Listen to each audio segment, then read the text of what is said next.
Hello friends, cooking chronicles में आप सबका बहुत स्वागत है। त्योहारों का सीज़न चल रहा है, तो ऐसे में आज मैं आप सबके साथ शेयर कर रही हूँ बहुत ही आसान सिर्फ 2 चीज़ों से बनने वाली लौकी की बर्फ़ी की रेसिपी। वैसे तो आप लोगों ने लौकी के कोफ्ते, लौकी की सब्ज़ी बहुत बार खाई होगी, लेकिन एक बार ये मिठाई खाकर ज़रूर देखिएगा, बहुत पसंद आएगा। और बहुत आसानी से बहुत कम समय में सिर्फ 2 चीज़ों से ये बन करके तैयार हो जाती है। तो चलिए बनाना स्टार्ट करते हैं। तो यहाँ पे मैंने सबसे पहले एक पैन लिया है जिसमें थोड़ा सा पानी मैंने डाल दिया है ताकि दूध ना जले, और यहाँ पे मैंने डाल दिया है 1 लीटर फुल क्रीम दूध। आपके पास जो भी दूध हो, जो घर में आता हो, आप उसे यूज़ कर सकते हैं। और इसका हम लगातार चलाते हुए मावा तैयार कर लेंगे। तो ये देखिए दोस्तों, लगातार मैं इस दूध को चला रही थी और ये देखिए कुछ ही देर में ये बिल्कुल गाढ़ा हो चुका है और ये दानेदार सा दिख रहा है। तो ये देखिए, मैं आपको नज़दीक से दिखाती हूँ। और कुछ ही देर बाद इसे चलाते हुए बिल्कुल ये गाढ़ा हो चुका है। और अब इसी स्टेज पर हमें गैस को ऑफ कर देना है। और अब हम इसे गरम पैन में ही थोड़ी देर और चलाएंगे, और ताकि ये और अच्छे से पक जाए और थोड़ा और गाढ़ा हो जाए। और इसे ठंडा होने देते हैं, तब तक चलते हैं अपने बागीचे में। तो यहाँ देखिए, मैं अपने बागीचे में आ गई हूँ और यहाँ पे बहुत सारी लौकी लगी हुई है। मैंने अपने बागीचे से ही लौकी लिया है, आप चाहें तो बाज़ार से भी ले सकते हैं। तो यहाँ से मैं एक लौकी लेकर के आ गई हूँ अपने किचन में। तो चलिए आगे की तैयारी करते हैं। तो इसे काट करके देखते हैं कि इसमें बीज है कि नहीं है। तो ये देखिए, मैंने कट कर लिया है, लेकिन इसमें थोड़े से बीज मुझे नज़र आ रहे हैं। तो अगर आप बाज़ार से लौकी ले रहे हैं तो बहुत ही ताज़ी और बिना बीज वाली लौकी ले लीजिएगा। और इसी तरह से अब इसे छील करके हटा लेते हैं।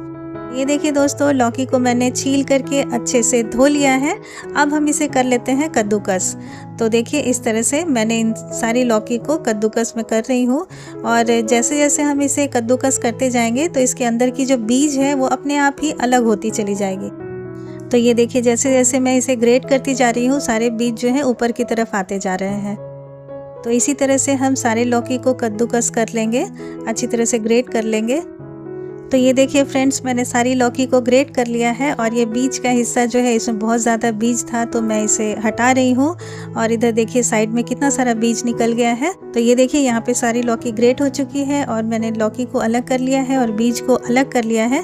अब चलते हैं आगे की प्रोसेस पे। तो यहाँ पे मैंने एक कुकर लिया है और ग्रेट की हुई लौकी को इस कुकर में हम डाल देंगे। और उसके बाद इसे तेज़ आंच पे 2 से 3 सीटी लगा लेंगे।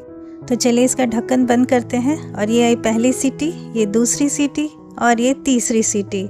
तो चलिए अब इसे ठंडा होने देते हैं। और ठंडा करके मैंने इसे एक बोल में ट्रांसफ़र कर लिया है। तो अब देखिए, इसका पानी बिल्कुल छान करके मैंने अलग किया है। इसी तरह से पूरा पानी इसका छान लेंगे और इसे अलग कर लेंगे। अब मैंने यहाँ पे एक कढ़ाई ली है और इसमें डायरेक्ट ही ये वाला जो बॉईल किया हुआ लौकी है, इसे हम डाल देंगे। और डालते के साथ ही इसमें हम डाल देंगे 3 कटोरी चीनी, क्योंकि हमारी लौकी बॉयल होने के बाद इस कटोरी से 1.5 कटोरी हुई थी। तो उस हिसाब से उसका डबल हम चीनी डालेंगे यहाँ पर। तो आप जितनी भी लौकी ले रहे हैं उसे बॉईल करने के बाद एक कटोरी में या किसी भी बर्तन से आप नाप करके देख लें, उसका जस्ट डबल हम उसमें चीनी डालेंगे। तो अब ये देखिए, चीनी बिल्कुल मेल्ट हो गई है और उसमें अगर कुछ पीस दिख रहे हैं तो उसे भी निकाल देंगे। और अब हम इसे हाई फ्लेम पर लगातार चलाते हुए पका लेंगे। और जब तक ये पक रहा है तब तक हम एक थाली ले लेते हैं या फिर कोई ट्रे ले लेंगे और उसमें घी डाल करके उसे अच्छी तरह से ग्रीस कर लेंगे। ये काम आपको पहले ही कर करके रख लेना है। और ये देखिए, बिल्कुल चीनी जो है घुल गई है अच्छी तरीके से। और अभी से हम फुल फ्लेम पे इसे अच्छी तरह से पका लेंगे। तो ये देखिए, ये धीरे धीरे गाढ़ी होने लग गई है और इसके ऊपर एक झाग सा दिख रहा है। ये चीनी की इम्प्योरिटीज़ होती है, इसे चम्मच की सहायता से हम ऊपर से निकाल देंगे। तो ये देखिए, मैं चम्मच से सारा ऊपर का निकाल दिया है मैंने। अब हमें इसे तब तक पकाना है जब तक कि चीनी बिल्कुल अच्छी तरह से पक ना जाए। तो ये देखिए, इस साइड से इसमें क्रिस्टल सा जमने लग गया है, जिसका मतलब है चीनी अच्छी तरह से पक गई है और पूरी लौकी जो है इकट्ठी होने लग गई है। तो इसी स्टेज पर हम क्या करेंगे, हमने जो मावा बना करके रखा था वो बिल्कुल अच्छी तरह से ठंडा हो चुका है और इसे मैंने देखिए थोड़ा थोड़ा सा हाथ से तोड़ लिया है। आपके पास अगर बाज़ार का मावा है तो उसे अच्छी तरह से ग्रेट कर लेंगे और तब इसमें डालेंगे, वरना उसमें लम्स बनने लग जाएंगे। तो ये देखिए, और अब इसे डाल करके बहुत जल्दी जल्दी से हमें चलाना है और अच्छी तरह से मिक्स करना है और उसके बाद गैस को तुरंत के तुरंत ऑफ कर देना है।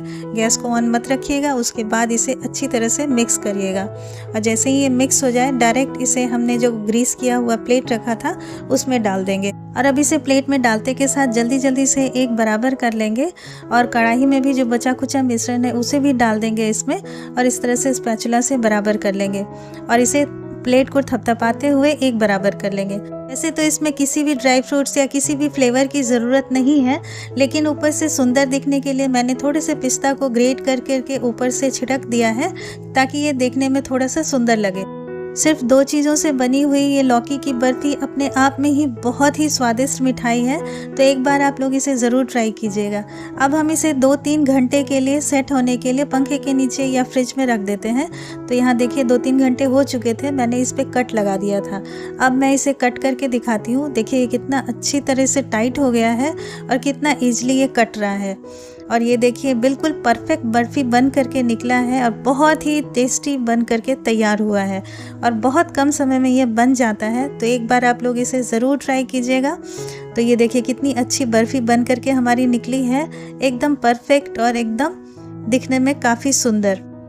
तो दोस्तों इस दिवाली इस आसान और स्वादिष्ट सी लौकी की बर्फ़ी को ज़रूर बनाकर ट्राई कीजिएगा। घर में बड़ों को, बच्चों को, सबको बहुत पसंद आएगा।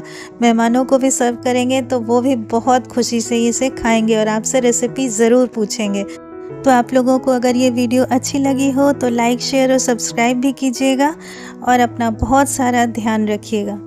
और आने वाले त्योहारों के लिए आप सबको हार्दिक शुभकामनाएँ।